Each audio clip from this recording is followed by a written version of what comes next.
I'm 82 years old, and it took me longer than I want to admit to understand why my children stopped calling. I'm not proud of that sentence, but it's true, and at this age, truth has a way of sitting heavier than excuses ever did. Most mornings, I wake up before the sun finishes rising. My body does that now. I lie there for a while, listening to the house settle the way old houses do. Pipes creak, wood shifts.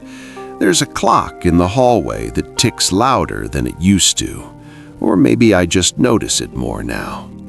Some days, the phone stays silent from morning until night. I used to tell myself that meant everyone was busy, that life pulls people away, and that's normal. I repeated that thought so often it started to feel like fact.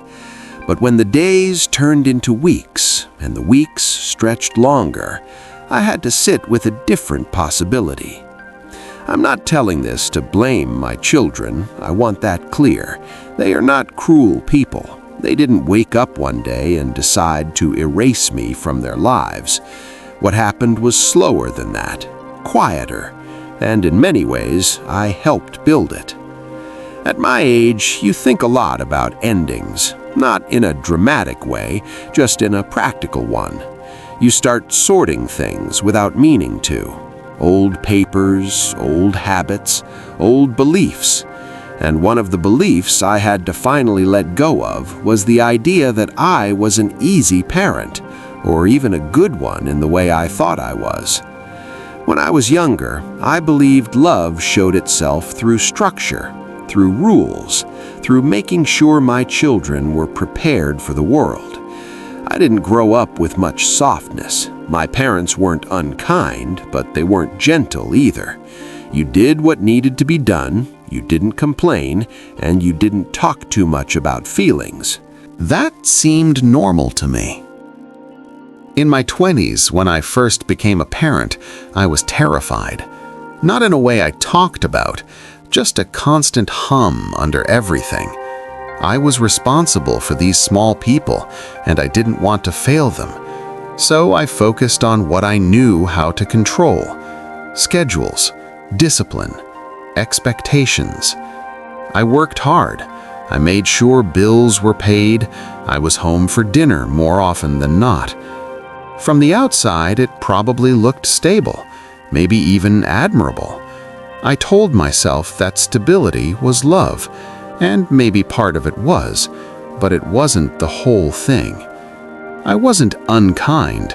I didn't yell much. I didn't disappear for weeks at a time, but I was distant in ways that didn't show up on report cards or family photos. I listened, but I didn't always hear. I corrected more than I comforted. I offered solutions when what they wanted was understanding. At the time, it all felt reasonable. When my children were young and came to me upset, I thought my job was to fix the problem.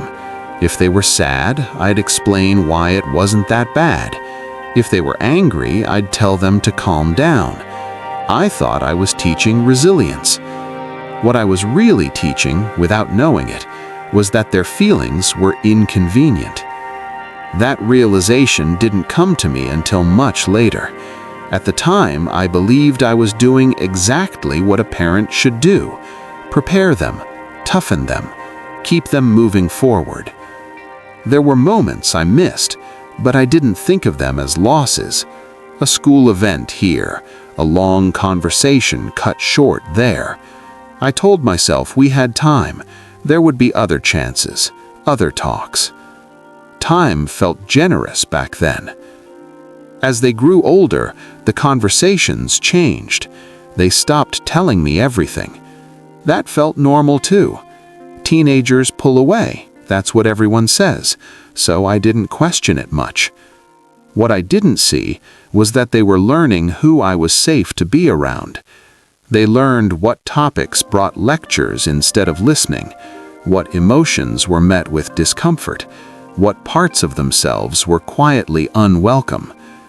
None of this was intentional on my part. That's the hardest thing to sit with. I didn't mean to close doors. I just didn't know how to open them. By the time they were adults, we talked mostly about practical things: work, weather, logistics, holidays, the surface of life. Phone calls were polite, brief, predictable. I told myself that meant things were fine. Then years passed. They built lives of their own, careers, families, responsibilities. I understood that. I respected it. I even admired it. But slowly, the calls became less frequent, then shorter, then sometimes unanswered. At first, I blamed technology. People text now. People are busy. That's just how it is. But deep down, there was a discomfort I didn't want to name. The turning point didn't come with a fight or a confrontation. It came with silence. There was a stretch of time when I realized I was always the one reaching out, always the one initiating. And even then, the conversations felt careful, like we were all walking around something none of us wanted to touch. Then my spouse passed away. Grief rearranges your understanding of things. It strips away distractions. Suddenly, the house was quieter than I had ever known it, and I needed my children in a way I hadn't before. They came at first, they helped, they checked in, but even then I could feel a distance, a politeness that felt practiced. After a while, life pulled them back to their routines, and I was left alone with my thoughts. That's when the question finally landed. Why don't they call? I asked myself that over and over, sitting at the kitchen table, staring at a phone that stayed still. I wanted an external answer, something I could point to: distance, stress, time. But the more honest answer was quieter. They stopped calling because calling me was never easy. It took me a long time to admit that. Being around me required energy, emotional caution, preparation. They had learned that conversations with me often came with judgment, even if it was subtle. Advice they didn't ask for, corrections disguised as concern. I didn't know I was doing that, but impact doesn't need intention to exist. I thought I was being helpful. They experienced it as being unheard. I thought I was being honest. They experienced it as being unsafe. I thought love was shown by pointing out mistakes before the world could punish them for it. What I didn't understand was that the world would do that anyway.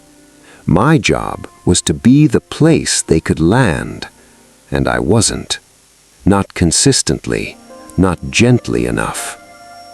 There are things I can't fix now. That's the part that still catches in my throat.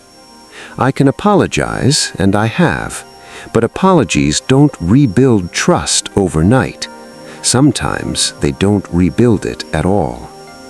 There are years I can't revisit, moments where a different response might have changed the shape of our relationship.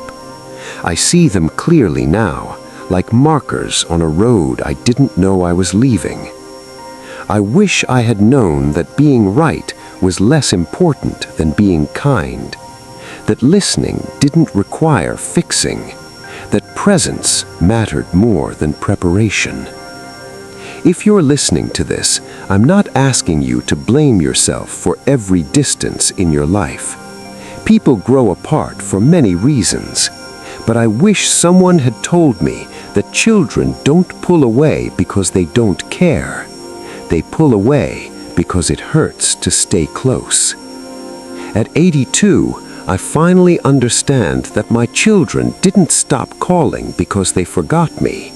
They stopped because talking to me reminded them of parts of themselves they learned to hide. That realization is heavy, but it's also clarifying. I still love my children deeply. That never changed. Love doesn't always disappear when connection does.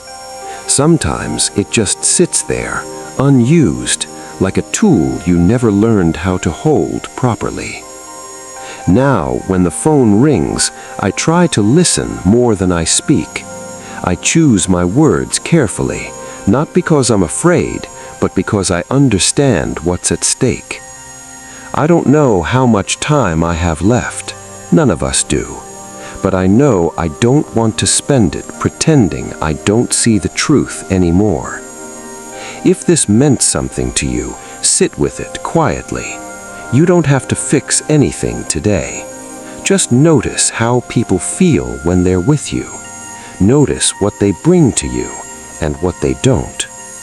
As for me, I'm learning how to be softer at the end than I was at the beginning. Some lessons arrive late. Some understanding comes when there's less time to use it. I can't change who I was. I can only be honest about it now. And if my children call again tomorrow, I'll answer. Not with advice, not with correction, just with listening.